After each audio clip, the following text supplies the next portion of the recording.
Assalamualaikum warahmatullahi wabarakatuh. Yang saya hormati Bapak Kepala UPT SDN Cikande 1, Bapak Soeharto SPD, yang mudah-mudahan selalu diberikan kesehatan dalam menjalankan tugasnya sehari-hari. Yang saya hormati Dewan Guru SDN Cikande 1. Baik Bapak Ibu yang saya hormati, pada kesempatan ini saya meminta waktunya sebentar dalam rangka yaitu melaksanakan tugas saya sebagai CGP, yaitu melakukan aksi nyata tentang penyebaran pemahaman budaya positif. Baik, saya Umi Suhaimi dari SDN Cikande 1 Serang, Banten. Bapak Ibu yang saya hormati, sebelum ke materi, mungkin di sini saya akan menanyakan pemahaman Bapak Ibu tentang budaya positif. Menurut Bapak Ibu, apa sih sebetulnya budaya positif itu? Silakan yang mau menjawab.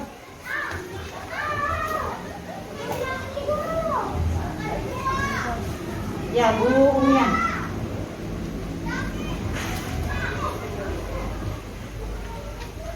Terima kasih. Menurut saya budaya positif itu kebiasaan baik yang sudah berjalan dengan konsisten dan sudah membudaya, seperti itu. Baik, terima kasih. Ada yang lain mungkin yang mau menambahkan?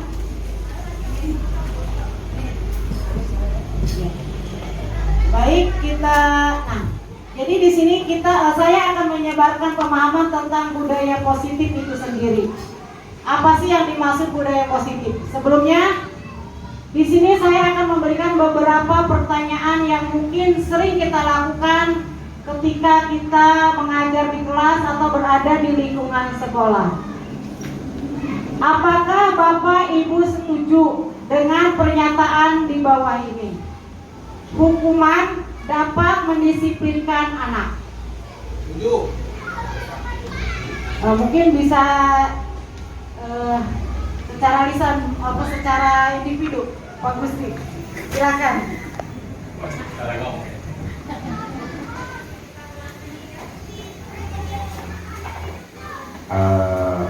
Mohon izin menjelaskan kenapa hukuman dapat mendisiplinkan anak. Yang pertama adalah sebetulnya harus ada dua. Jadi selain hukuman juga harus ada reward ya. Jadi hukuman juga termasuk bisa mendisiplinkan anak karena menjaga ketegasan aturan seperti itu. Jadi kalau aturannya tidak tegas maka disiplinnya hilang. Gitu. Seperti itu kalau dari saya. Terima kasih. Baik, terima kasih. Jadi menurut Pak Gusti, hukuman itu untuk menjaga kedisiplinan itu sendiri. Ya. Mungkin ada yang lain menambahkan, hukuman dapat membuat anak disiplin. Apakah Bapak Ibu setuju dengan pernyataan ini? Tadi kalau Pak Gusti berarti setuju Pak Gusti ya, bahwa hukuman itu dapat mendisiplinkan anak. Sepakat berarti semua? Atau ada yang berbeda pendapat? Ya. Sekarang yang kedua, bahwa Pemberian hukuman dengan hal positif seperti membaca atau membersihkan halaman sekolah dapat meningkatkan disiplin anak. Setuju gak? Setuju tidak dengan bahwa memberikan hukuman yang positif ya, bukan yang negatif, itu dapat membuat anak semakin meningkat dalam berdisiplin. Apakah setuju Bapak Ibu? Setuju. Nah, yang ketiga tadi yang Pak Gusti nyatakan bahwa memberikan penghargaan dapat meningkatkan motivasi belajar anak. Setuju tidak dengan pernyataan ini? Bahwa ibu-ibu di sini sepakat bahwa memberikan penghargaan, ya mungkin dikasih pensil atau di secara reward ya, ataupun baik verbal ataupun non verbal, bahwa memberikan penghargaan ya itu dapat meningkatkan motivasi belajar anak. Sekarang mari kita lihat sebelumnya di sini nanti kita akan membahas tentang konsep inti dari budaya positif yang akan saya paparkan di sini. Pertama tentang disiplin positif, kemudian motivasi perilaku manusia, kemudian kebutuhan dasar manusia, posisi kontrol seorang guru, keyakinan kelas, dan juga segitiga restitusi. Nah, di sini ada miskonsepsi tentang teori kontrol yang mungkin selama ini kita pelajari Bapak Ibu ya. Yang pertama adalah di sini ada sebuah gambaran bahwa ilusi guru mengontrol murid. Ya, tadi dengan misalkan memberikan hukuman, ya ini dihukumnya kejam sekali ya gitu. Ya, kemudian ilusi bahwa semua penguatan positif, efektif dan bermanfaat. Apakah benar bahwa penguatan yang positif dan efektif itu dapat bermanfaat? Kemudian ilusi bahwa kritik membuat rasa bersalah mampu menguatkan karakter. Nanti kita akan pelajari atau akan buka bahwa seperti apa yang namanya kritik yang membuat anak menjadi merasa bersalah. Kemudian ilusi bahwa orang dewasa berhak memaksa. Nah, ini mungkin kita sering melakukan hal ini, bahwa kita sering mengontrol anak dengan memberikan hukuman, kontrolnya berupa hukuman. Kemudian juga kita sering memberikan penguatan kepada anak. Kemudian juga sering kita mengatakan hal-hal yang membuat anak merasa bersalah. Kemudian yang berikutnya bahwa orang dewasa berhak memaksa. Ya, mungkin kita juga sering ya memaksa anak untuk melakukan sesuatu yang kita inginkan.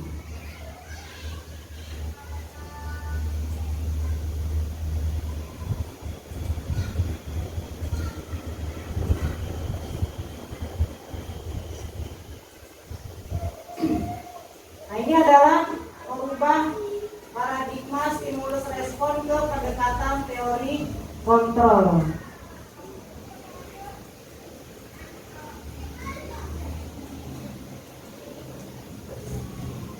Ya, mungkin bisa dilihat di situ bahwa stimulus respon tentang dunia ya. Ini maksudnya stimulusnya yang diakui secara umum ya. Ada realitas kebutuhan kita sama ya. Kenyataannya bahwa kebutuhan kita adalah berbeda ya, jadi setiap orang pasti mempunyai kebutuhannya yang berbeda. Semua orang melihat hal yang sama ya. Teori kontrolnya adalah setiap orang memiliki gambaran yang berbeda. Kita mencoba menguatkan orang-orang agar berpandangan sama dengan kita.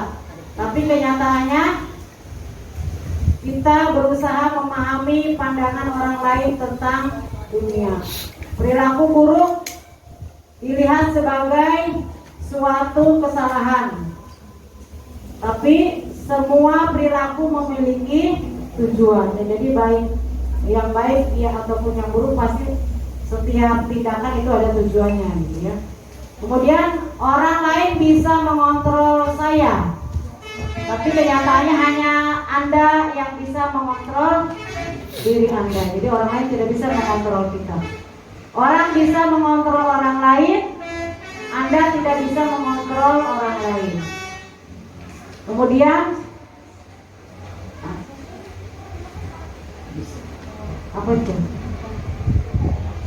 Ya, pemaksaan Anda pada saat bujukan gagal. Yang tepat adalah kolaborasi dan konsensus menciptakan pilihan-pilihan baru. Dan yang terakhir, model berpikir menang kalah, model berpikir menang-menang. Ini beberapa perubahan paradigma yang harus kita pahami dan mungkin jauh di dalam lubuk hati kita setuju dengan perubahan paradigma ini.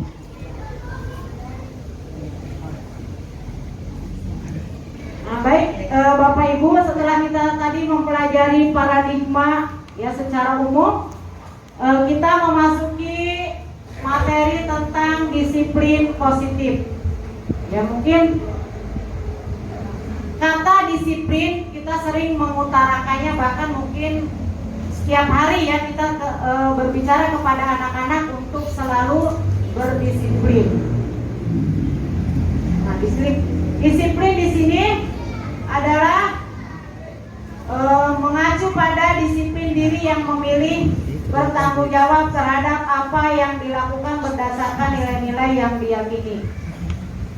Nah, sedangkan disiplin positif adalah merupakan salah satu cara penerapan disiplin yang bertujuan untuk menumbuhkan kesadaran serta memberdayakan peserta didik tanpa imbalan penghargaan atau reward, ancaman maupun hukuman. Jadi yang dimaksud di sini adalah disiplin positif itu anak berdisiplin tanpa dia mengharapkan imbalan, atau juga berdisiplin bukan karena diancam, atau disiplin bukan karena takut dihukum. Ini yang dimaksud dengan disiplin positif ya. Yang mana disiplin positif ini adalah sebagai tujuan kita dalam menciptakan peserta didik yang memiliki disiplin diri sehingga mereka berperilaku mengacu kepada nilai-nilai kebajikan universal dan memiliki motivasi intrinsik dalam perubahan perilaku ke arah yang lebih baik. Jadi yang sebagai tujuan dari kebaikan universal. Mungkin di sini kita menemukan satu hal yang baru, yaitu yang dinamakan dengan kebaikan universal. Bukan di sini ada yang bisa memberikan pemahaman atau mengeluarkan pemahamannya apa yang dimaksud dengan kebajikan universal. Universal itu berarti kan sudah umum ya, yang umum. Mungkin ada yang bisa memberikan pandangan apa yang dimaksud dengan kebajikan universal. Silakan.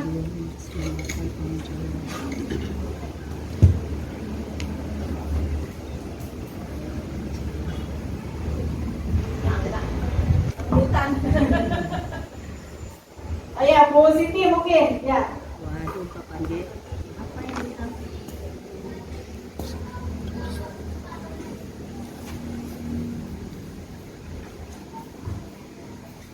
Maaf, boleh bisa diulangi lagi pertanyaannya? Apa yang dimaksud dengan kebajikan universal? Ya, menurut saya kebajikan universal mungkin lebih ke berupa tentang keadilan kali ya. Berupa tentang keadilan, keselamatan, itu tanggung jawab. Ya betul. Itu aja. Nah, mungkin di sini bisa kita lihat di sini yang dimaksud dengan kebajikan universal ya, atau kebajikan universal adalah sifat-sifat positif manusia yang merupakan tujuan mulia yang ingin dicapai setiap individu tanpa dengan nilai-nilai tersebut bersifat universal dan lintas bahasa, suku, bangsa, agama agama maupun latar belakang. Jadi kebaikan universal itu adalah kebaikan mungkin yang disepakati tanpa kita melihat agama, bahasa, suku, dan latar belakang individu. Jadi mungkin sepakat ya, jadi kebaikan yang memang disepakati oleh semua orang ya, tanpa melihat hal-hal yang lain. Nah di sini di dalam pendidikan Indonesia ya, kebaikan universal yang mungkin yang sudah digaungkan dan disepakati adalah kebaikan-kebaikan yang terdapat pada profil pelajar Pancasila. Ya, di antaranya ada beriman dan bertakwa kepada Tuhan Yang Maha Esa, berakhlak mulia, yang mandiri, bernalar kritis, kreatif, berkebinekaan global, dan gotong royong. Inilah ya nilai-nilai kebajikan yang ingin dicapai oleh setiap anak yang ada di Indonesia ini.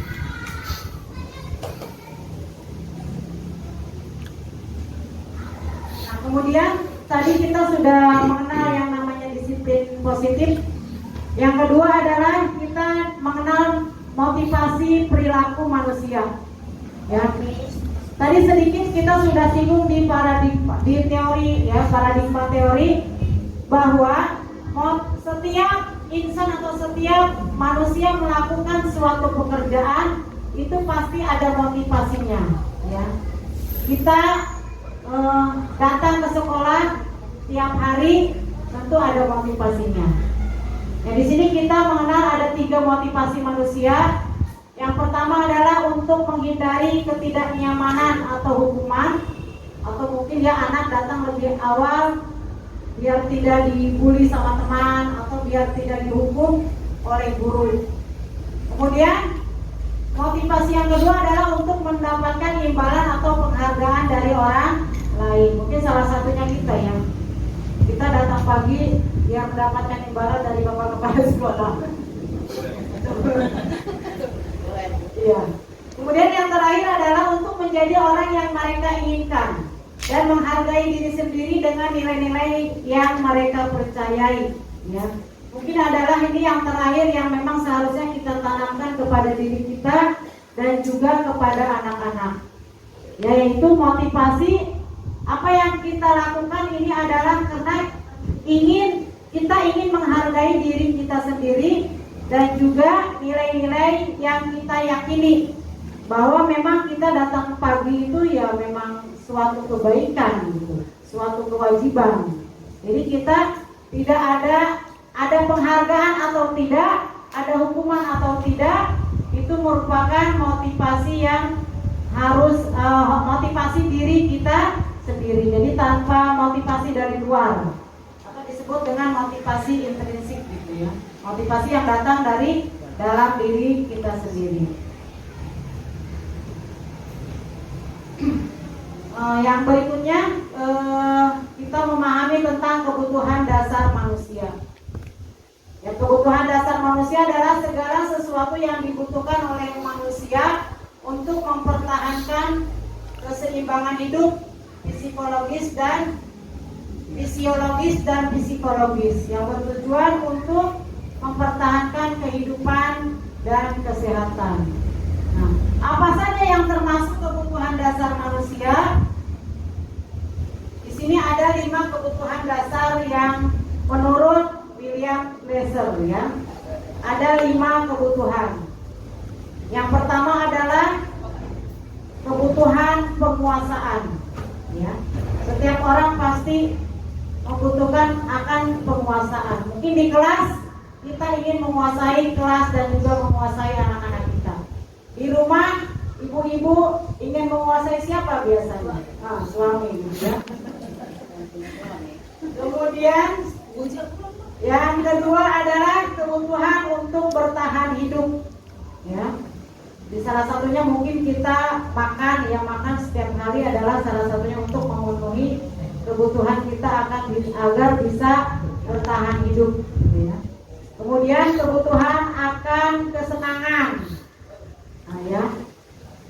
Karena mungkin kalau setiap hari kita hanya bekerja dan bekerja, mungkin akan timbul rasa ya bad mood, stres bahkan ya. Mungkin ada orang yang stres sampai ingin bunuh diri. Itu karena mungkin salah satu kebutuhannya belum terpenuhi, yaitu kebutuhan akan kesenangan. Yang berikutnya adalah kebutuhan akan rasa sayang dan rasa diterima. Ya. Ya, setiap orang merasa ingin disayangi dan diterima di lingkungannya, gitu ya. Anak ya ini sama ya, kita juga ingin disayang dan diterima. Apapun keadaan kita harus terima. Nanti mungkin pada siswa juga sama ya. Apapun keadaan siswa, kita memang harus, ya begitulah siswa kita, gitu. Kita harus terima gitu ya. Yang berikutnya adalah kebutuhan akan kebebasan ya. Jadi terkadang kita ingin ada apa itu me time gitu ya, me time. Jadi kebebasan untuk diri sendiri. Biasanya ibu-ibu ada me time-nya ya. Harus Pergi kemana biasanya kalau me time? ke dapur. Dapur. Ada yang pergi ke klinik, ada yang pergi ke mall, ada yang ke pantai dan lain-lain. Itu juga termasuk me time ya. Atau mungkin ada yang di kamar berdua. Itu termasuk me time juga ya. Jajan anaknya. Yang jauh. Nah, nanti setelah tadi kita belajar tentang kebutuhan hidup manusia, Bapak Ibu, selanjutnya adalah tentang keyakinan kelas. Jadi nanti setelah tadi kita mempelajari tentang disiplin, motivasi diri, kemudian kebutuhan dasar manusia, berikutnya adalah tentang keyakinan kelas. Nah, jadi seyogianya mungkin kita di kelas sudah ada, yang kita sudah berjalan adalah kita sudah membuat peraturan kelas ya, bagus ya. Peraturan kelas, kesepakatan kelas ya, terus ada disiplin kelas gitu ya. Nah, di sini kita ada yang namanya keyakinan kelas. Mungkin mengapa keyakinan kelas bukan atau mengapa tidak peraturan kelas? Nah, di sini ada beberapa poin yang kita baca di sini ya. Mengapa kita memiliki peraturan tentang penggunaan helm pada saat mengendarai kendaraan roda 2 atau motor? Mengapa kita menggunakan helm? Supaya tidak ditilang, salah satunya ya. Ada lagi supaya, menurut Bu Emil, supaya aman. Biasanya itu kan peraturan ya. Kalau kita mematuhi aturan. Nah, ya berarti mematuhi aturan. Karena ada peraturan maka kita memakai helm. Berarti itu karena adanya aturan gitu ya. Kemudian yang kedua, mengapa kita memiliki peraturan tentang menggunakan masker dan mencuci tangan setiap saat? Nah, itu mungkin karena juga waktu biasanya kalau kemarin kita waktu ada COVID gitu, atau bisa terhindar dari debu. Nah, ini kan peraturan ya, kayak COVID kemarin kita diharuskan memakai masker dan cuci tangan. Terus ketika kita berkendara kita harus menggunakan helm. Ini adalah peraturan.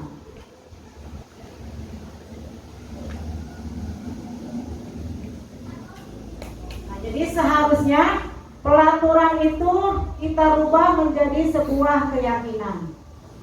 Peraturan akan kita langgar jika peraturan itu sudah dicabut, gitu kan, sudah tidak ada lagi. Maka kita pasti tidak akan memakainya karena peraturannya sudah tidak ada. Berbeda dengan keyakinan. Keyakinan itu mungkin tadi kebajikan universal, itu sesuatu yang memang sudah kita yakini kebenarannya dan juga sudah bersifat umum. Ya, sudah hampir semua orang meyakini dan setuju dengan hal itu. Nah, nanti kita mungkin Bapak Ibu di kelas peraturan itu bisa dirubah dengan keyakinan atau lebih ke kesepakatan kelas. Nah, bagaimana cara membentuk keyakinan kelas? Ya, di sini pertama adalah keyakinan kelas itu lebih abstrak daripada peraturan. Kalau peraturan mungkin lebih jelas tadi ya, misalkan masuk jam 7 tepat, itu kan konkret yang lebih jelas. Nah kalau keyakinan ini lebih abstrak dibandingkan dengan peraturan.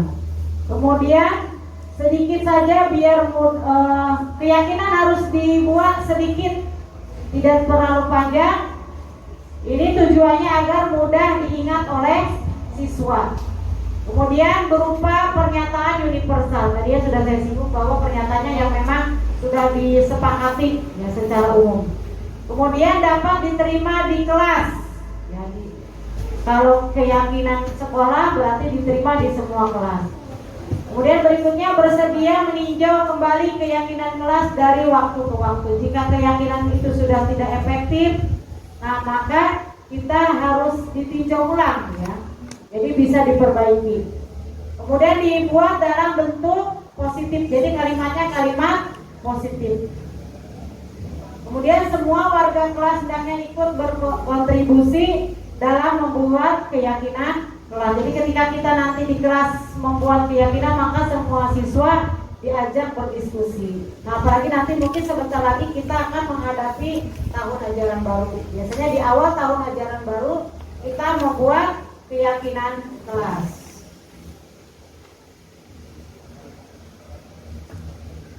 Nah mungkin ini beberapa tahapan yang harus kita lalui ketika kita membuat keyakinan kelas. Ya, yang pertama adalah kita berdiskusi tentang peraturan, ya peraturan yang disepakati dalam kelas tersebut. Kemudian tahapan yang keduanya adalah menyusun peraturan menjadi keyakinan. Jadi mungkin dari peraturan kelas dulu kita bikin, nanti berikutnya adalah menjadi keyakinan kelas. Kemudian yang terakhir adalah menempelkan keyakinan kelas itu di kelas, ya. Jadi ditempelkan di kelas agar mudah dibaca dan diingat oleh siswa. Ya Bapak Ibu, balik lagi ke awal tadi bahwa untuk menciptakan budaya positif itu kita harus bersinergi atau berkolaborasi atau adanya hubungan dari beberapa hal. Yang pertama adalah tadi dari peraturan kelas dulu, kita membuat peraturan kelas. Kemudian lebih luas dari peraturan kelas adalah keyakinan kelas. Nah keyakinan kelas ini bisa terwujud dengan adanya lingkungan yang positif. Ya, kalau lingkungannya kurang mendukung, kurang positif, mungkin juga agak sulit ya atau repot untuk menjadikan keyakinan kelas itu bisa berjalan dengan efektif. Nah, setelah semua ini terpenuhi, sudah ada peraturan kelas, sudah ada keyakinan kelas, nanti akan tumbuh yang namanya budaya positif. Ya, jadi budaya positif itu suatu hal yang memang tidak mudah, ya, tidak mudah kita bangun, ya kita wujudkan. Harus adanya kolaborasi ya baik antara kepala sekolah, rekan guru, kemudian orang tua dan juga muridnya. Nah berikutnya Bapak Ibu, mungkin di sesi terakhir ini ya. Teori yang berikutnya yang akan saya paparkan di sini adalah tentang posisi kontrol atau restitusi. Ya tadi ya, jadi biasanya ketika kita menerapkan budaya positif baik di kelas atau di lingkungan sekolah, kita biasanya memanggil anak, ya atau memanggil anak. Nah, posisi kita ada di mana ketika kita mendapatkan anak itu melanggar sebuah peraturan. Di sini ada 5 posisi kontrol restitusi, ya. Yang pertama, mungkin kita pernah mengalami semua ini ya. Kita pernah menjadi seorang penghukum, ya. Anak tidak mengerjakan tugas, akhirnya kita suruh anak keluar kelas dan mengerjakan tugas di luar kelas, ya. Pernah juga kita mungkin membuat anak merasa bersalah, ya. Nanti ada kata-kata yang biasanya yang mana yang termasuk kita sebagai penghukum atau pembuat rasa bersalah. Kita juga pernah menjadi sebagai teman bagi anak. Kemudian menjadi pemantau ya, atau pengamat, dan yang terakhir adalah menjadi manajer. Nah, sekarang kita ada di mana yang seharusnya kita berada? Nah, di sini adalah contoh penerapan posisi kontrol yang biasa kita lakukan, atau kita ini bisa menilai kita ini berada di mana. Nah, ya. Di sini ada penghukum. Nah, ketika kita menyuruh anak mematuhi aturan, lalu berdiri, misalkan patuhilah aturan sekolah, lalu berdiri di depan barisan. Atau tadi anak disuruh mengerjakan tugas di luar kelas, atau anak suruh hormat bendera. Gitu ya. Itu berarti kita sedang berada di posisi sebagai penghukum. Berarti kita sedang menghukum anak. Nah, coba saya tanya Bapak Ibu, ketika kita dihukum oleh guru kita atau mungkin kepala sekolah kita, hal apa kira-kira yang kita rasakan? Kesal. Ya, mungkin kata Bu Siti sedih. Ada yang mungkin kayak pribadinya yang 3 hari nggak akan lupa itu. Gemes. Ya, apa ya namanya itu? Gemes. Jadi benar-benar ngenes kan, benar-benar diresapi. Memang setiap siswa beda ya, ada yang juga harus dihukum cuek gitu. Tapi ada juga yang memang Takut. ya itu, jadi tidak bisa melupakan. Ada yang baru dipanggil udah nangis. Nah, jadi apakah kita sudah baik ketika kita menghukum anak-anak kita? Ya. Nanti apa yang harus kita lakukan nanti akan ada di sini ya. Kemudian yang berikutnya posisi kita sebagai pemantau. Nah, contohnya di sini kalimat yang bisa kita, yang contoh kata-kata yang kita utarakan ketika kita menjadi pemantau. Kamu sudah melanggar. Apa peraturan dan konsekuensinya? Mungkin ini karena sudah ada kesepakatan kelas itu ya. Jadi kita bisa memantau anak. Jadi hanya menanyakan aja kepada anak. Mereka sudah tahu pelaturan yang mereka langgar dan juga konsekuensi yang harus mereka jalani. Itu kalau kita sudah membuat kesepakatan. Tapi kalau kita belum buat kesepakatan kelas, kayaknya kita hanya bisa jadi penghukum mungkin di sini ya. Kemudian kita juga bisa menjadi teman bagi siswa ya. Jadi mungkin ini lebih bagus ya. Ayolah yang tertib, buat Bu Guru bangga. Kalian ini tidak apa-apa salah. Ya, kali ini tidak apa-apa kamu salah. Jadi kita berbicara kepada anak itu sebagai teman. Mungkin dari bahasanya beda ya. Ketika kita jadi penghukum, biasanya suara kita agak tinggi gitu ya. Kalau sebagai teman, kita datar gitu, jadi menganggap siswa adalah sebagai teman kita. Jadi suara kita tidak terlalu melengking gitu ya. Jadi biasalah datar kepada teman. Kemudian mungkin yang berikutnya adalah membuat rasa bersalah. Nah, ini sering juga kita lakukan. Anak merasa bersalah dengan melakukan melanggar kedisiplinan. Misalkan seperti ini ya, berapa kali Bu Guru harus bilang, berapa kali Bu Guru harus memberitahu kamu, Bu Guru kecewa sama kamu. Nah, ini kan biasanya anak dia merasa bersalah, padahal kesalahannya tidak seberapa, tapi bahasa kita yang memang menekan anak gitu ya.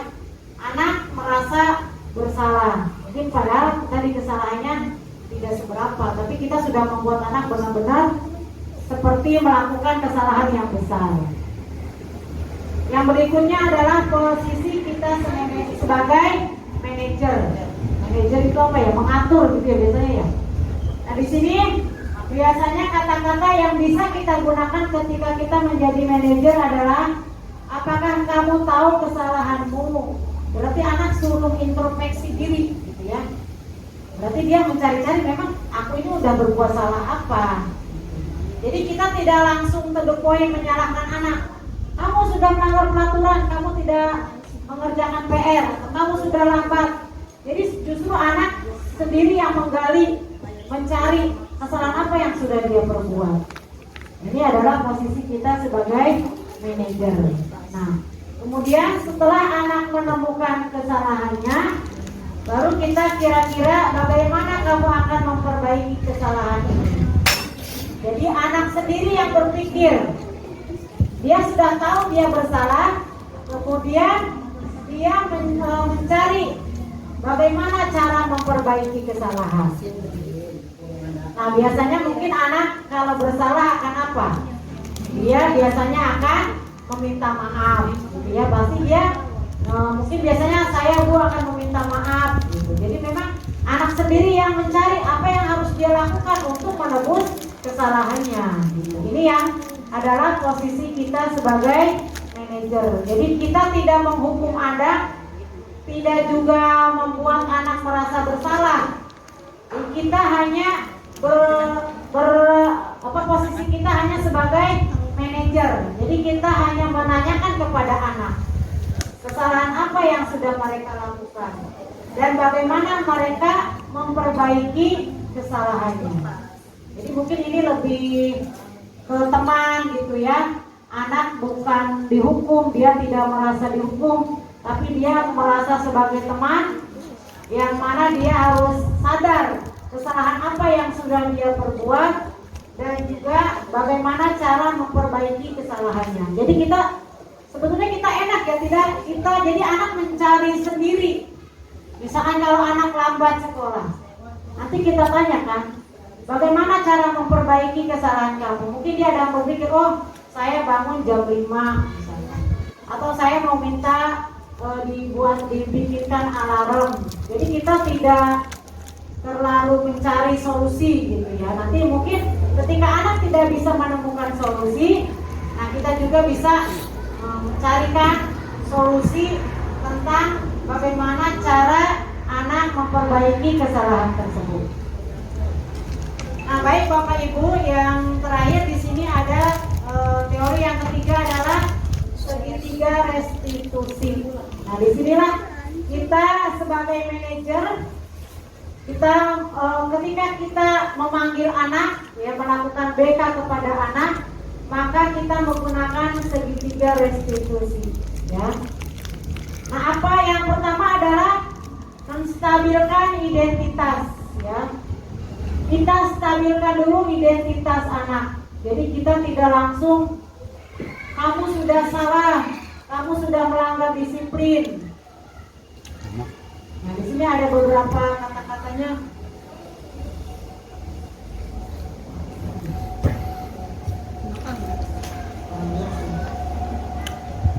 Nah, di sini ada contohnya adalah menstabilkan identitas. Kita semua akan melakukan hal terbaik yang bisa kita lakukan. Ya, tadi bisa dengan kata-kata kamu telah punya alasan, kamu memiliki alasan mengapa kamu melanggar peraturan, atau kamu pasti punya alasan kenapa kamu terlambat. Jadi memang anak tidak langsung kita judge bahwa dia sudah melanggar peraturan, tapi kita mengajak berbicara kepada anak secara baik-baik tanpa menghukum. Jadi yang pertama adalah menstabilkan identitas. Kemudian yang kedua adalah validasi tindakan yang salah. Tadi misalkan ibu yakin kamu terlambat pasti punya alasannya. Jadi semua perilaku memiliki alasan. Jadi kita menanyakan, kita menyelami anak bahwa dia melakukan kesalahan itu pasti ada alasannya. Jadi intinya anak melanggar peraturan itu tidak sengaja, pasti ada alasannya. Tadi ya kita kan sudah mempelajari tadi kebutuhan dasar manusia gitu ya. Kemudian baru yang terakhir yang kita lakukan adalah menanyakan keyakinan. Nah ya, kita semua memiliki motivasi internal. Jadi coba misalkan keyakinan apa yang sudah kamu langgar. Tadi kan sebelumnya kita sudah membuat keyakinan. Kalau misalkan anak lambat datang ke sekolah, berarti dia sudah melanggar keyakinan. Nanti jadi anak bisa menjawab keyakinan mana yang sudah anak langgar. Karena tadi sebelumnya kita harus membuat keyakinan kelas dulu. Jadi ada 3 tahapan segitiga restitusi yang bisa kita lakukan. Yang pertama adalah menstabilkan identitas, kemudian memvalidasi tindakan yang salah. Jadi alasan kenapa anak melakukan tindakan yang salah. Kemudian yang ketiga adalah menanyakan keyakinan. Ya, keyakinan apa yang sudah anak langgar. Jadi di sini pasti anak-anak kalau sudah hafal atau sudah membaca keyakinan kelas yang sudah kita buat, insya Allah anak bisa menemukan bahwa mereka itu sedang melanggar keyakinan yang sudah disepakati bersama di kelas. Baik, mungkin Bapak Ibu itu yang bisa saya sampaikan mengenai budaya positif, ya, budaya positif. Sekali lagi terima kasih untuk waktunya. Mohon maaf bila ada pemaparan saya yang kurang bisa dipahami. Kurang lebihnya mohon maaf. Wassalamualaikum warahmatullahi wabarakatuh.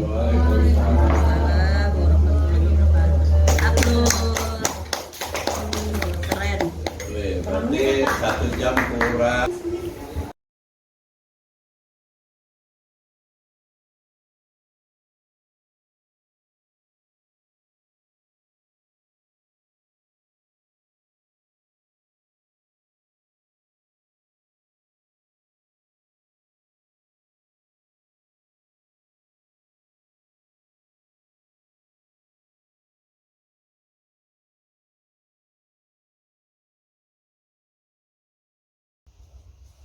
Hotmail, Epran, Ibu dengar kalian sepertinya ada masalah. Apa yang bisa Ibu bantu?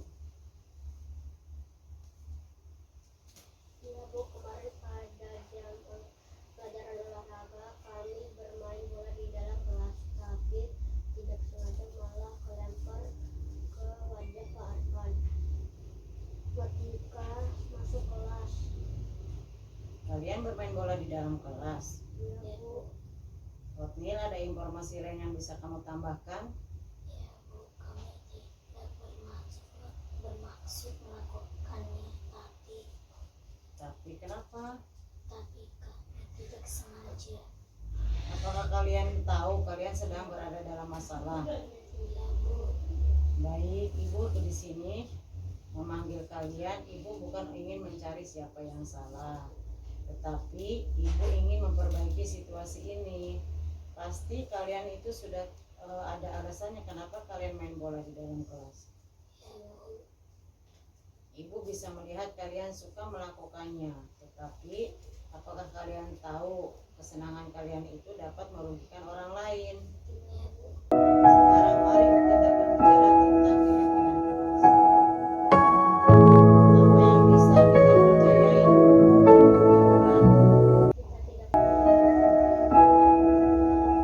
Ini bisa ditambahkan apa lagi?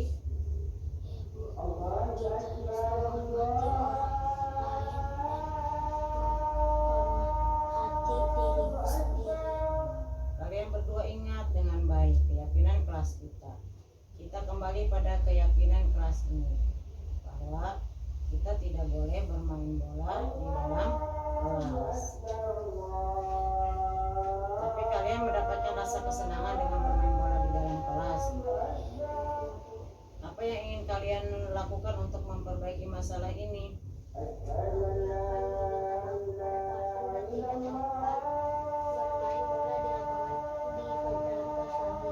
Baik, sekarang mari kita indahkan keyakinan kelas kita bahwa kita tidak boleh bermain bola di dalam kelas.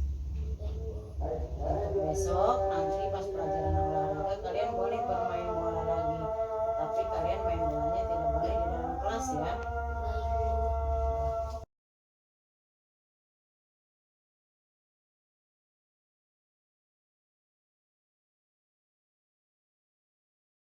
Pagi Mika. Ya, apa kabarnya Mika? Mika, Ibu dengar laporan dari Eca, kayaknya kamu sedang ada masalah dengan Eca.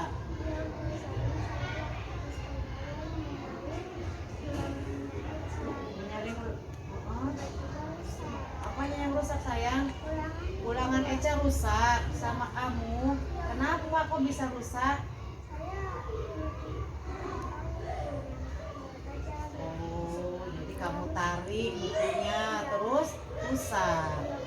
Baik Mika, tidak apa-apa. Ibu memanggil ke sini, ibu bukan mau menyalahkan kamu.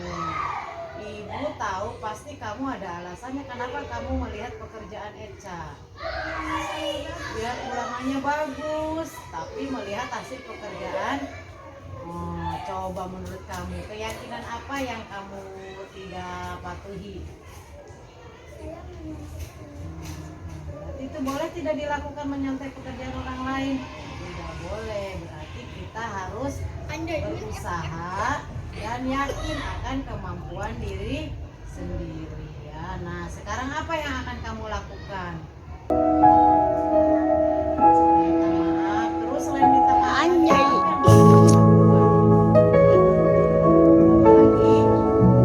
harus belajar. Iya, gimana? Kamu akan belajar dengan sungguh-sungguh. Iya ya, biar hasil ulangan kamu baik, berarti kamu harus apa Mika? Harus belajar ya. Jadi tonjokin lu ya, nanti. tidak akan Tonjokin lu. melihat hasil pekerjaan orang lain dan akan Ini handphone bu guru loh. dan apa yang akan kamu lakukan? Baik ya, terima kasih Mika ya.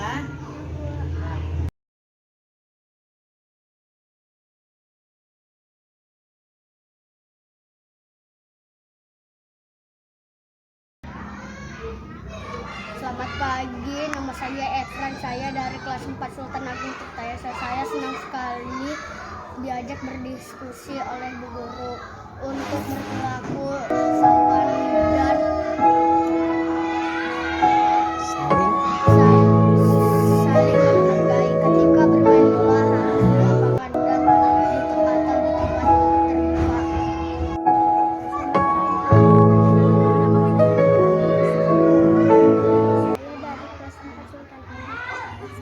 Saya senang sekali diajak diskusi dengan saya akan mencari permasalahan saya akan belajar.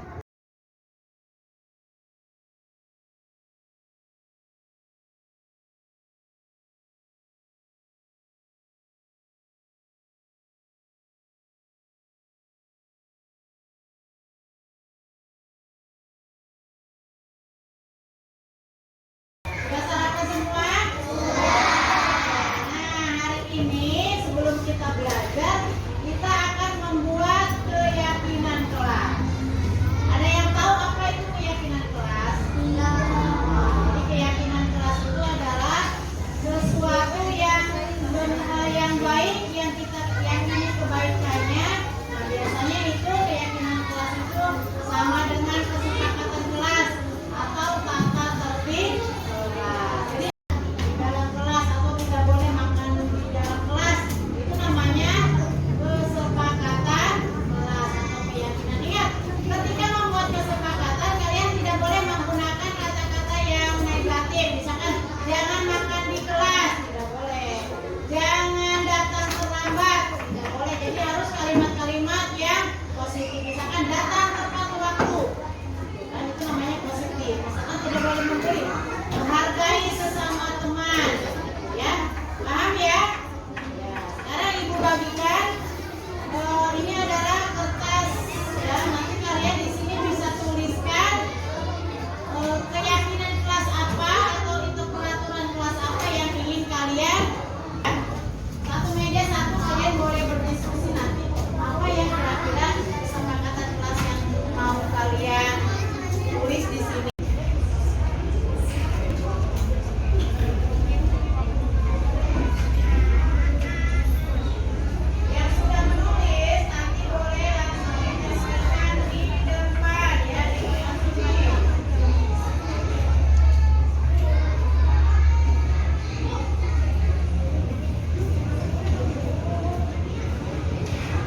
Sama dengan kita harus menghargai diri sendiri dan juga orang lain atau teman. Ya, itu kesepakatan ya, yaitu ada menghargai diri sendiri dan juga orang lain. Ya, siapa yang mau nempel nih di depan?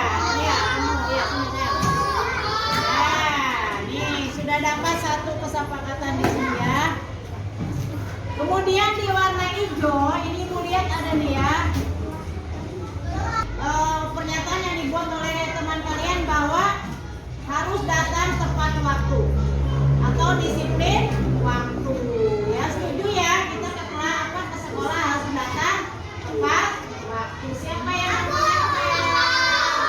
sekarang tadi barisan, sekarang dari belakang siapa? Kamu? Ini kamu ya.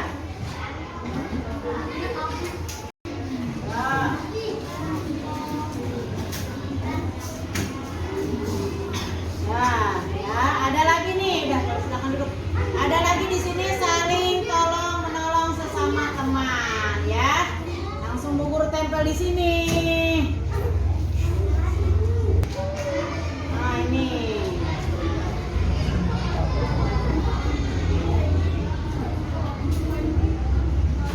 Nah, coba kita sudah mendapatkan berapa kesepakatan kelas ini? Ada berapa? Ada 7 kesepakatan kelas. Di antaranya menghargai diri sendiri dan orang lain, datang ke sekolah tepat waktu, tolong menolong. Kemudian tidak beberapa kesepakatan yang sudah kalian atau yang sudah kita buat. Jadi kita harus mematuhi keyakinan kelas yang sudah kita buat. Karena ini adalah hasil kesepakatan kita, berarti kita harus mematuhinya, tidak boleh melanggar. Nah, untuk itu sekarang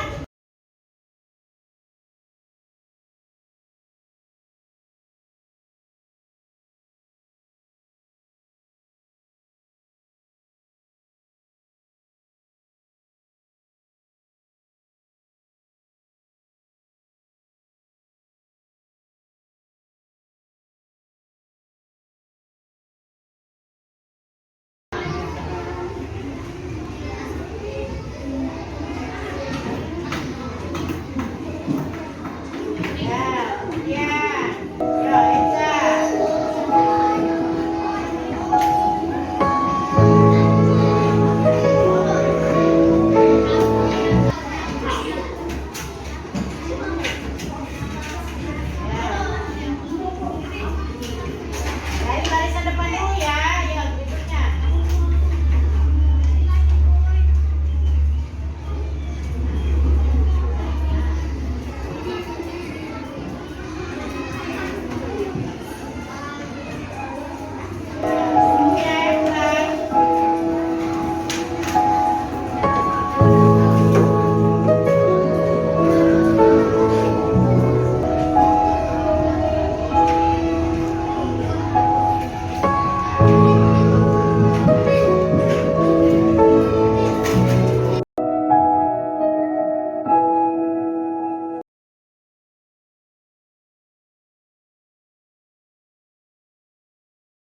Halo, aku Akila Natalisa. Aku dari kelas Fakultas Rekayasa.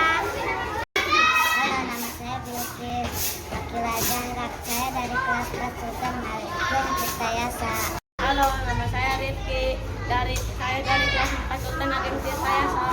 Halo, nama saya Ramadhani. Saya dari kelas Fakultas Rekayasa.